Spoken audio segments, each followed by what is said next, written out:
مجھے نہیں معلوم تھا. حضرت عمر نے کہا تم ٹھیک کہہ رہے ہو, ادھر آؤ. جتنی زور سے میں نے تمہارا کان مروڑا ہے, تم بھی میرے کان کو اتنی تیز, اتنی سختی کے ساتھ تم بھی مروڑ لو. اس نے کہا امیر المومنین آپ کو اپنی غلطی کا احساس ہو گیا, ہم نے آپ کو معاف کر دیا. حضرت عمر کہتے نہیں, اب تو میں اس کان کو مروڑ کر اپنا بدلہ لینا ہوگا. اس نے کہا میں نے معاف کر دیا. کہا نہیں تم مجھے اس لیے معاف کر رہے ہو کیونکہ میں تمہارا مالک ہوں, میں تمہارا آقا ہوں, تم میرے غلام ہو, اس لیے میرے ڈر سے تم معاف کر رہے ہو. اس نے کہا میں اللہ کے لیے آپ کو معاف کر رہا ہوں. کہا نہیں نہیں میں انتقام دوں گا, تم اپنا بدلہ لے لو. جب حضرت عمر نے ضد کی تو اس نے کان مروڑ دیا. حضرت عمر کو معلوم تھا کہ میں نے اس کا کان کتنی تیز مروڑا. کہا اور تیز, اور تیز. نہیں ابھی بھی تم رعایت کر رہے ہو, اور تیز. جب حضرت عمر کو لگا کہ ہاں اتنا تیز میں نے اس کا کان اینٹھا ہوگا, تو حضرت عمر فاروق کان کو اینٹواتے جا رہے ہیں اور کہتے جا رہے ہیں اے عمر دیکھ لے تیری اوقات کیا ہے, اے عمر دیکھ لے تیری اوقات کیا ہے, تیری حیثیت کیا ہے. ایک معمولی غلام تیرا کان مروڑ رہا ہے اور تو اپنے آپ کو امیر المومنین سمجھ رہا ہے, اپنے آپ کو حاکم سمجھ رہا ہے, اپنے آپ کو امیر المومنین تصور کر رہا ہے. اس طریقے سے جملے کہہ کر اپنے تکبر کو ختم کرتے تھے کہ تکبر ہمارے اندر نہ آ جائے. ایک معمولی غلام تمہارا کان پکڑ کے اینٹ رہا ہے اور تم اپنے آپ کو امیر المومنین سمجھ رہے ہو. یہ اسلام کی تعلیم کا, تعلیمات کے اثرات تھے جو صحابہ کرام کی زندگی پر مرتب ہوئے. میرے بھائیوں ایک ہلکا سا کان مروڑ دیا تو اس کا بھی بدلہ دے رہے ہیں. ہم نے کتنے لوگوں پر ظلم کیے ہیں, کبھی ان کی امانتوں کو واپس کرنے کی کوشش کی ہے, کبھی آپ نے معافی مانگنے کی کوشش کی ہے. یاد رکھنا مولانا جرجیس 15-16 سال کے بعد اس لال بتھانی میں آئے ہیں.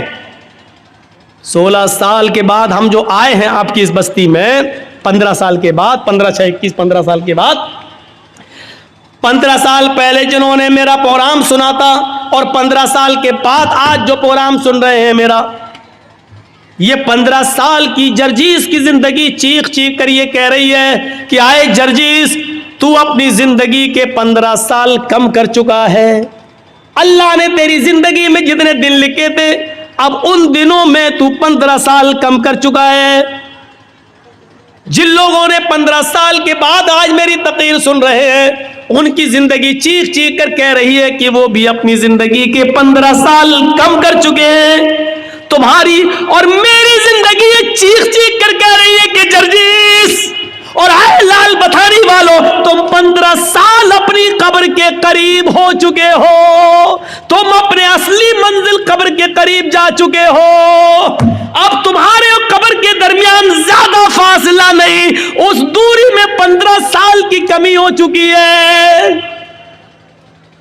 نہیں, اس سے بھی بڑھ کر ایک اور بات, 2 ہی ٹھکانے ہیں ہمارے اور آپ کے, یا تو ہم اور آپ جنت میں جائیں گے یا جہنم میں, بس تیسرا کوئی ٹھکانہ نہیں. کسی سے بھی پوچھ لو تیسرا کوئی ٹھکانہ ہے نہیں, ایک ہی 2 ہی ٹھکانے, جنت یا جہنم. ہم اور آپ یا تو جنتی یا جہنمی. اللہ کے ہاں حساب و کتاب پورے اترے جنتی, ناکام ہو گئے تو جہنمی. میں اب ایک بات اور کہہ رہا ہوں, 15 سال کی یہ زندگی چیخ چیخ کر کہہ رہی ہے لال بتھانی والوں تمہاری بھی اور جرجیس میری بھی کہ تم جنت یا جہنم کے اور اتنے قریب ہو چکے ہو کہ 15 سال کا عرصہ کم ہو چکا ہے. تم یا تو اپنی جنت کے قریب ہو یا اپنی جہنم کے. جنت کے آثار تو دکھائی نہیں دے رہے ہیں, جہنم کے آثار تو بالکل ظاہر نظر آ رہے ہیں. جنت کے آثار کیسے نظر آ جائیں؟ حضرت عمر فاروق جن کو اللہ کے نبی نے اسی دنیا میں جنت کی بشارت دی تھی, عمر تم جنتی, لیکن وہ بھی کہتے کہ آسمان سے اگر کوئی فرشتہ پکار کر یہ کہے کہ اس دنیا کے سارے لوگ جنت میں جائیں گے, کوئی فرشتہ پکار کے کہے کہ سب جنتی, پوری دنیا جنتی, صرف ایک انسان جہنم میں جائے گا, ایک آدمی جہنم میں جائے گا. حضرت عمر کہتے ہیں اگر فرشتہ یہ کہتے کہ سب جنتی ایک جہنمی, تو میں یہ سمجھوں گا کہ جہنم میں جانے والا وہ ایک جہنمی کہیں میں تو نہیں.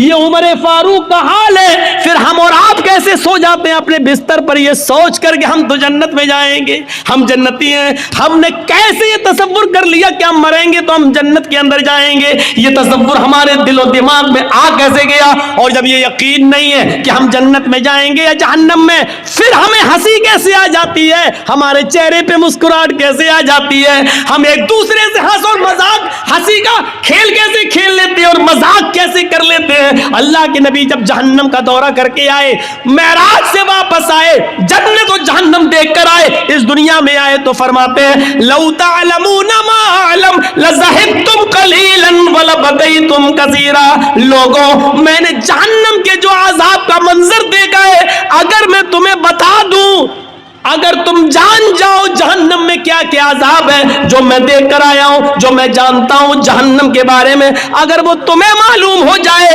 لَضَحِكْتُمْ قَلِيلًا وَلَبَكَيْتُمْ كَثِيرًا, تو زندگی بھر تم روتے روتے گزار دو گے, ہنسنا چھوڑ دو گے, ہنسنا بھول جاؤ گے, اور روتے روتے تمہاری زندگی گزر جائے گی, ہنسو گے کم اور رو گے زیادہ.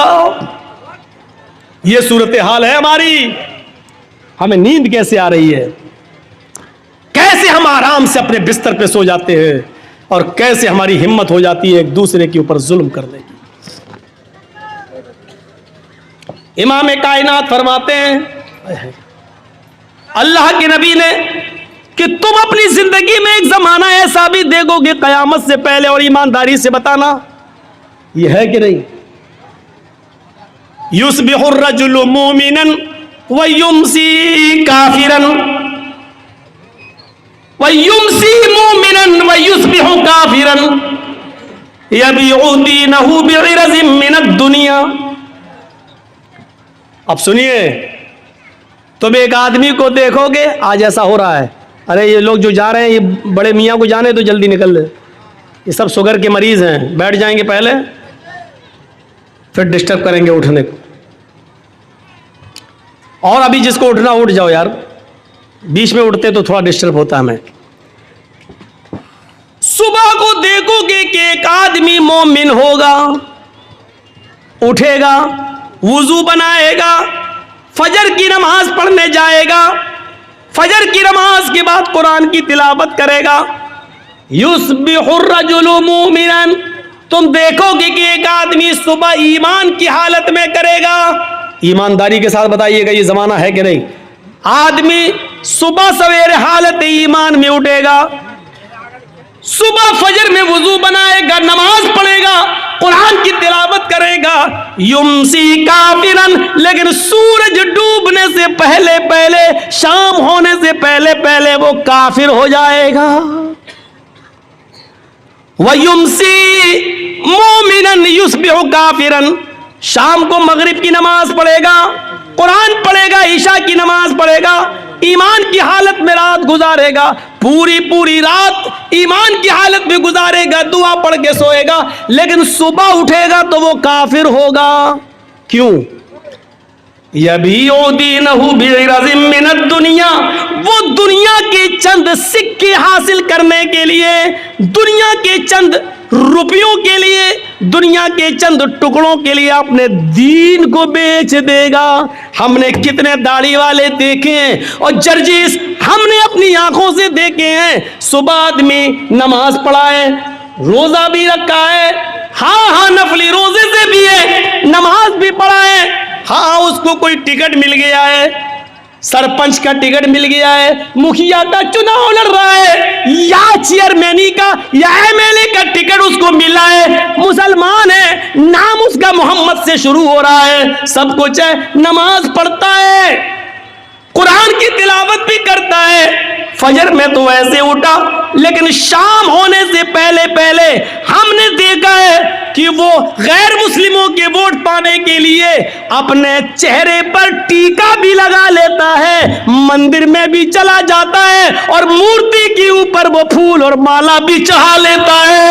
اللہ کے نبی فرماتے ہیں یبیع دینہ بعرض من الدنیا, صبح اٹھے گا تو مومن ہوگا, شام ہونے سے پہلے پہلے, سورج ڈوبنے سے پہلے پہلے کافر ہو جائے گا. وہ اپنے دین کو دنیا کے چند ٹکڑوں میں بیچ دے گا. دیکھ لو اپنے علاقوں میں، دیکھ لو آس پاس کے ایریوں میں، دیکھ لو ایسا منظر آپ ایک نہیں 50 جگہ مل جائے گا. اور لوگ کیا کہہ رہے صاحب ہندوستان میں رہنا تو کیا ہندو نیتا لوگ کیا رمضان کے مہینے میں ٹوپی نہیں لگاتے ہیں؟ تو آپ کیا چاہتے ہیں کہ وہ کر رہے ہیں تو ہم بھی وہی کریں؟ ہمارا ملک، ہمارا دیش اور ہمارے ملک کا قانون اپنے مذہب پر عمل کرنے کی ہمیں پوری اجازت دیتا ہے. ہاں دوسروں کے مذہب سے ہمیں نفرت نہیں ہونی چاہیے، لیکن آپ اس حد تک گر جائیں کہ حالت ایمان میں اٹھیں اور شام ہوتے ہوتے آپ اسی رنگ میں رنگ جائیں.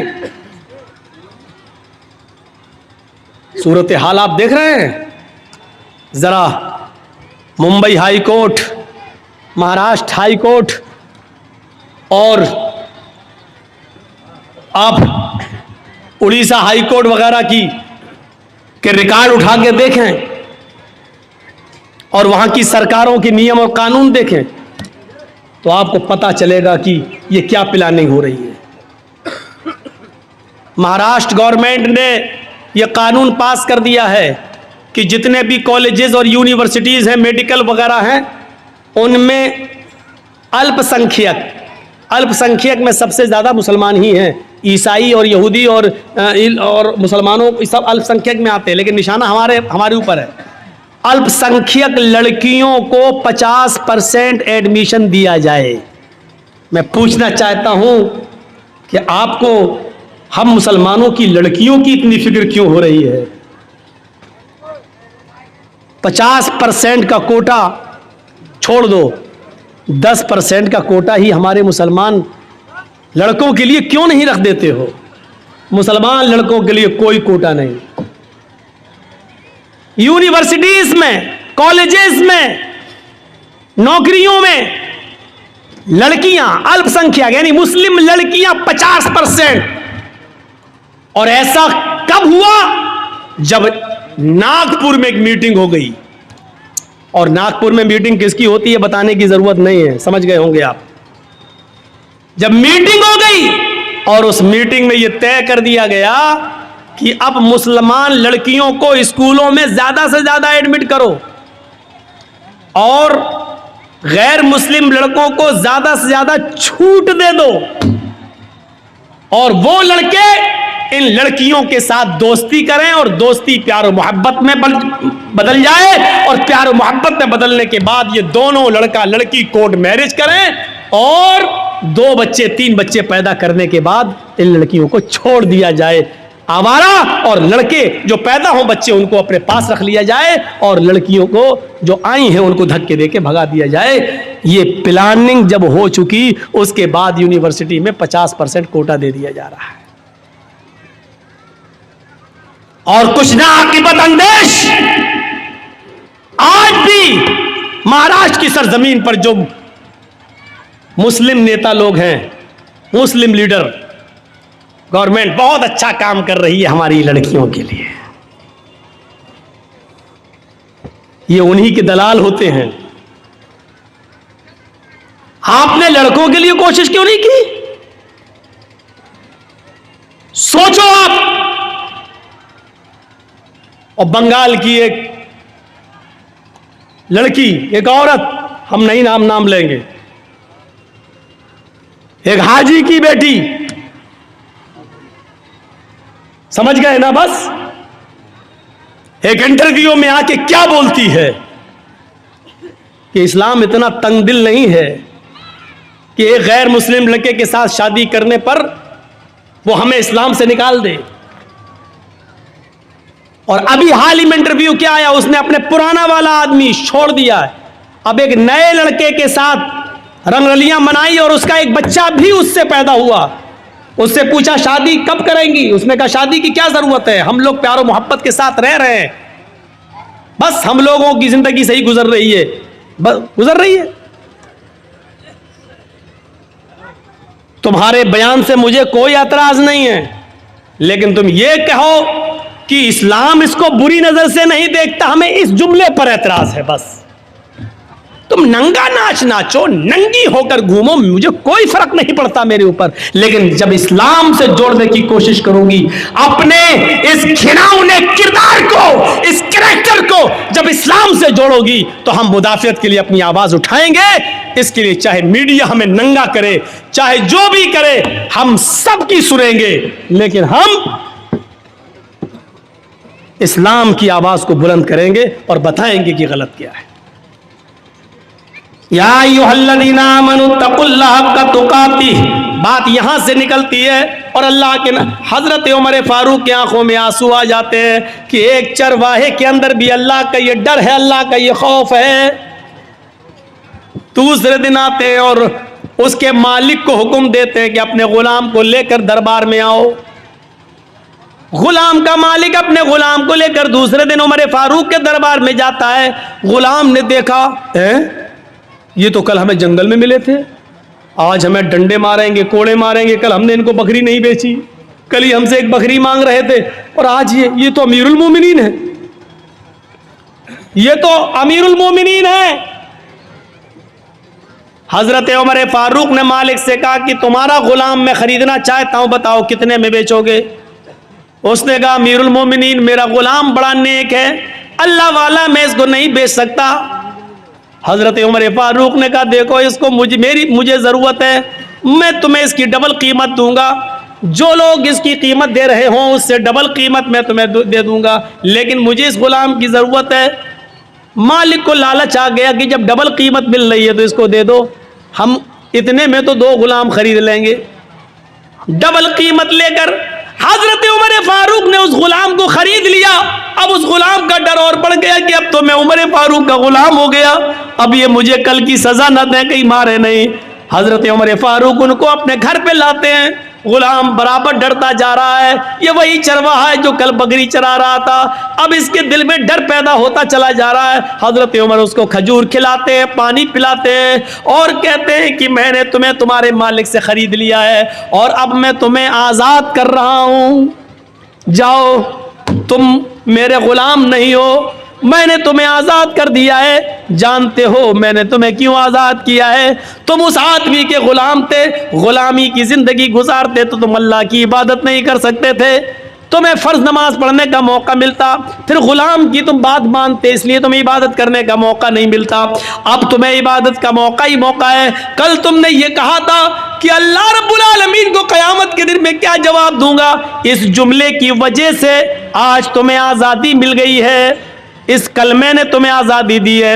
اگر اسی طریقے سے اللہ سے ڈرتے رہے تو انشاءاللہ قیامت کے دن اللہ تعالیٰ تمہیں جہنم سے بھی آزادی دلا دے گا. اگر اسی طریقے کی تمہاری زندگی گزرتی رہی تو تقوی والوں کو انعام مل جاتا تھا, جو اللہ سے ڈرتے تھے اس کو امیر المومنین انعام دیتے تھے. میرے بھائیوں, آج ہم نے کسی اللہ سے ڈرنے والے کو انعام دیا؟ کسی نیک و متقی آدمی کو دیکھا تو کبھی ہمت پڑی کہ ہم اس کو کچھ مدد کر دیں؟ کبھی ہماری ہمت نہیں پڑتی کہ ہم اس کی کچھ مدد کریں. کیوں مدد کرنے کی ہمت نہیں پڑتی؟ آپ نے دیکھا ہوگا ایک لڑکا ہے, اس کا باپ انتقال کر چکا ہے, اس کے پاس 1 بیگھہ زمین ہے. اب دیکھیے میں آپ کو کہاں لے جا رہا ہوں.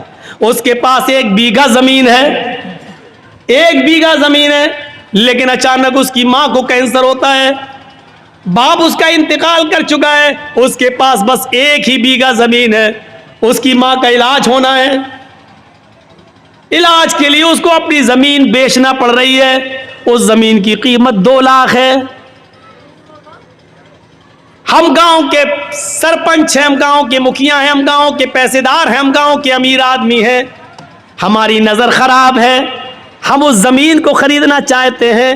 ہمارے گھر سے لگی ہوئی ہے وہ زمین, اور ہمیں معلوم ہے کہ یہ بیچے گا کیونکہ اس کی ماں بیمار ہے.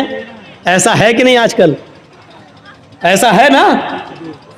2 لاکھ کی زمین, ہمیں معلوم ہے اس کی قیمت 2 لاکھ کی ہے, لیکن اب ہمیں معلوم ہے کہ اس کا باپ نہیں ہے, ماں بیمار ہے, وہ علاج کرائے گا اور علاج کے لیے اس کو زمین بیچنا پڑے گی. لیکن اب تو وہ زمین کم داموں میں بھی بیچے گا. اب ہمیں امید ہے کہ 1.5 لاکھ میں مل جائے. وہ آدمی آتا کہتا کہ بھائی آپ کے گھر سے لگی ہوئی ہے, میری زمین ہے, میں اس کو بیچنا چاہتا ہوں. آپ نے کہا نہیں آیا, مجھے ضرورت نہیں ہے. صاحب میری ماں کی طبیعت خراب ہے, میں علاج کے لیے ٹاٹا ہاسپٹل جاؤں گا بمبئی, میں پٹنہ میں جا رہا ہوں, میں اس کا علاج کرانا چاہتا ہوں, میری زمین کی قیمت 2 لاکھ روپے ہے, تم لے لو. یہ آدمی کہتا ہے نہیں صاحب مجھے ضرورت ہی نہیں ہے, اور اگر تمہیں دے رہی ہے تو 1.5 لاکھ کی دے دو, 1 لاکھ کی دے دو. ابھی تو زمین کی کوئی قیمت ہی نہیں, لاک ڈاؤن کے بعد زمین کی قیمت بڑھی کہاں رہی ہے, حالات ایسے ہی ہیں, مجبور آدمی ہے بیچارہ. اس نے کہا ٹھیک ہے لاؤ 2 لاکھ کا مال ہے, 1.5 لاکھ دے دو. آپ نے 1.5 لاکھ روپے اس کو دے دی اور زمین لے لی. اللہ کی قسم 2 لاکھ کی زمین اس کی مرضی کے باوجود جو 1.5 لاکھ کی لی ہے, اس 1.5 لاکھ کے لینے کے باوجود اس نے چاہے جیسے دی ہو, اس کی رضامندی کے باوجود آپ نے جو 1.5 لاکھ میں خریدی ہے, آپ اس کے باوجود بھی ڈکیت کہلائیں گے, آپ بے ایمان کہلائیں گے, آپ یتیم کا حق مارنے والا کہلائیں گے, آپ مجبور کی مجبوری کا فائدہ اٹھانے والے کہلائیں گے. اللہ کے یہاں سماج میں تو یہ ہوگا نہیں صاحب وہ 1.5 لاکھ میں تیار تھا, اس نے دے دی, اس نے لے لی, وہ تو تیار تھا. قاضی شریح ایک گھوڑا خریدنا چاہتے تھے, بازار میں جاتے ہیں, گھوڑا دیکھتے ہیں, پوچھتے ہیں گھوڑے والے یہ گھوڑا کتنے کا ہے, اس نے کہا 400 درہم کا. قاضی شریح نے کہا کیا میں اس کو ذرا چلا کر دیکھ لوں, انہوں نے کہا دیکھ لو. قاضی شریح اس گھوڑے پر بیٹھتے ہیں اور جاتے ہیں, تھوڑی دور چل کے واپس آتے ہیں اور کہتے ہیں گھوڑے والے سچ بتا کہ تو کس مجبوری میں گھوڑا بیچ رہا ہے. اس نے کہا مجھے کوئی مجبوری نہیں ہے. کہا کہ پھر تو اتنا اچھا گھوڑا 400 درہم میں کیوں بیچ رہا ہے, تیرا گھوڑا چلا کر میں نے دیکھا تیرا گھوڑا 400 نہیں بلکہ 500 درہم کے لائق ہے. اس نے کہا قاضی صاحب آپ قاضی ہیں, حضرت علی نے آپ کو جج بنایا ہے, میرے قیمت 400 مانگی ہے, اگر آپ کو 500 درہم کا لگتا ہے تو 500 دے دیجئے, ورنہ میری طرف سے خوشی سے 400 ہیں, اگر آپ 500 دینا چاہیں تو مجھے کیا اعتراض ہوگا. قاضی شریح کہتے ہیں رکیے ایک مرتبہ اور چلا کر دیکھتا ہوں. اس گھوڑے کو انہوں نے دوبارہ چلایا اور آ کر کہتے ہیں آئے اللہ کے بندے سچ سچ بتا تجھے کیا مجبوری ہے. اس نے کہا مجھے کوئی مجبوری نہیں ہے. اس نے کہا مجھے کوئی مجبوری نہیں ہے. کہا پھر تو اتنا اچھا گھوڑا 500 درہم میں کیوں دے رہا ہے. اس نے کہا 500 میں نہیں 400 میں دے رہا ہوں, آپ 500 دینا چاہیں تو ٹھیک ہے. کہا نہیں یہ 500 سے بھی اوپر بلکہ 600 درہم کا گھوڑا ہے تیرا. اس نے کہا قاضی صاحب مجھے شرمندہ مت کیجئے, میری طرف سے 400 ہے, آپ مزید اگر اور دینا چاہیں تو میرے کچھ کام آ جائے گا, ورنہ میری طرف سے قیمت 400 ہے. قاضی شریح کہتے ہیں رک جاؤ ایک مرتبہ اور دیکھتا ہوں. ایک مرتبہ اور چکر لگاتے ہیں اور آ کر کہتے ہیں میرا دل اندر سے کہتا ہے کہ تو کسی مجبوری میں گھوڑا بیچ رہا ہے, تیرا گھوڑا 700 درہم کے لائق ہے, تو اس کو 400 میں کیوں دے رہا ہے. اس نے کہا میں کچھ نہیں کہوں گا. قاضی شریح کہتے ہیں کیا ایک چکر اور لگا لوں. ایک چکر اور لگا کر آتے ہیں اور اپنے جیب سے 800 درہم نکالتے ہیں اور کہتے ہیں کہ تیرا گھوڑا 400 نہیں 800 درہم کے لائق ہے. اس نے کہا قاضی صاحب مجھے صرف ضرورت 400 درہم کی ہے, 400 درہم کی ہے جو میرے بیٹے کے علاج میں کام آئے گی. قاضی شریح سمجھ گئے یہ مجبوری میں بیچارہ بیچ رہا تھا, اور قاضی شریح نے اس گھوڑے کی صحیح قیمت لگائی اور 800 درہم دیے. میرے بھائیوں کبھی آپ کو ایسا بھی ہوا ہے کہ ایک آدمی جس کی ماں بیمار ہے 2 لاکھ کی زمین وہ بیچ رہا ہے, کبھی آپ نے سوچا کہ چلو 2 کی جگہ 2.25 دے دو, چلو 2.5 دے دو, بیچارہ اپنی ماں کے علاج میں کام کر لے گا. ہماری زمین تو 5-6 سال میں اور قیمت بڑھی جائے گی, لیکن اس کا تو کم سے کم ماں کا علاج ہو جائے گا. کبھی 2 لاکھ کی زمین کو 2,25,000 میں لینے کی کوشش کی آپ نے, کبھی 2.5 لاکھ دینے کی کوشش کی آپ نے, نہیں 2 لاکھ کی زمین کو 1.5 لاکھ میں لینے والے تو ہزاروں مل جائیں گے. یہ خون چوسنے والے ظالم لوگ ہیں اور ظالموں کی داستانیں بھری پڑی ہے, ظالموں کی کہانیاں بھری پڑی ہے. میرے بھائیوں اللہ کے یہاں مجبور کی مجبوری کا فائدہ اٹھانے کا بھی آپ کو حساب دینا پڑے گا, آپ بچ نہیں سکتے اللہ کے یہاں اس عذاب سے. ہم نے کبھی تصور کیا ہے, کبھی سوچا ہے کسی مجبوری کا فائدہ اٹھاتے ہیں. آج یہ واقعات ہمیں چیخ چیخ کر کیا بتلا رہے ہیں. کبھی ان واقعات کی طرف ہم نے نظر ڈالی ہے, اور آؤ تاریخ کا ایک واقعہ میں آپ کے سامنے رکھنا چاہتا ہوں حضرت عمر فاروق کی زندگی سے کہ آپ تعجب کریں گے. حضرت عمر فاروق کا بچہ باہر سڑک پر کھیل رہا ہے دوسرے بچوں کے ساتھ. کتنا چھوٹا بچہ تھا, 4-5 سال. اور سامنے آفس ہے بیت المال, اور بیت المال کے ٹریزی کون ہے, خزانچی کون ہے, حضرت ابو موسیٰ اشعری رضی اللہ تعالیٰ عنہ. حضرت ابو موسیٰ اشعری, حضرت ابو موسیٰ اشعری باہر نکلتے ہیں بیت المال کے آفس سے, دیکھتے ہیں کہ کچھ بچے باہر کھیل رہے ہیں, اور وہ دکان سے کوئی چیز خرید کر کھا رہے ہیں, لیکن عمر فاروق کا بچہ کچھ نہیں کھا رہا ہے. باہر جب نکلتے ہیں تو 1 درہم پڑا ہے سڑک پر, 1 درہم پڑا ہوا ہے. 1 درہم 1 روپیہ, مان لو آج کے حساب سے 1 روپیہ. 1 درہم زمین پر پڑا, اس کو اٹھا لیا. یہ درہم کس کا ہوگا پتہ نہیں. وہ درہم حضرت عمر فاروق کے بیٹے کو دے دیا, لو بیٹا یہ لو, یہ بچے کوئی چیز کھا رہے تم بھی کھا لو. بچے نے 1 درہم کھایا نہیں ہے, وہ 1 درہم مٹھی میں باندھ لیتا ہے, مٹھی کو کس کے پکڑ لیتا ہے, اور وہ درہم لے کے آگے بڑھ جاتا ہے اور سیدھے اپنے گھر پہ آ جاتا ہے. وہ درہم لے کر سیدھے اپنے گھر پہ آ جاتا ہے. حضرت عمر فاروق کی نظر جب اس بچے کے اوپر پڑتی ہے, باپ کی نظر پہلی نظر میں پہچان گیا, 1 ہاتھ کھلا 1 ہاتھ بندھا. بیٹے یہ مٹھی کیوں بند ہے, کھولو. جیسی بچے نے مٹھی کھولی تو اس میں سے 1 درہم زمین کے اوپر گر گیا. حضرت عمر فاروق نے وہ 1 درہم اٹھایا, اور اٹھانے کے بعد کہا میرے بیٹے سچ بتاؤ یہ 1 درہم تمہارے پاس کہاں سے آیا. بیوی سے پوچھا کہ تم نے دیا, کہا نہیں میں نے نہیں دیا. کہا میں نے بھی نہیں دیا. بیٹا کہاں سے آیا؟ کہا بیت المال کے باہر میں کھیل رہا تھا, ابو موسیٰ اشعری کو زمین پر پڑا ہوا ملا چاچا کو, اور ابو موسیٰ اشعری چاچا نے یہ 1 درہم اٹھا کر زمین سے مجھے دے دیا کہ اور بچے چیزیں کھا رہے ہیں تم بھی بیٹا کچھ کھا لو. میں نے کھایا نہیں ہے. اے ابو گھر میں 1-2 دن سے چولہا نہیں چلا تو میں نے سوچا کہ 1 درہم میرے گھر میں کام آ جائے گا. حضرت عمر فاروق کہتے ہیں بیٹے تم نے بہت اچھا کیا, یہ درہم لے کر تم گھر آ گئے. پھر وہ 1 درہم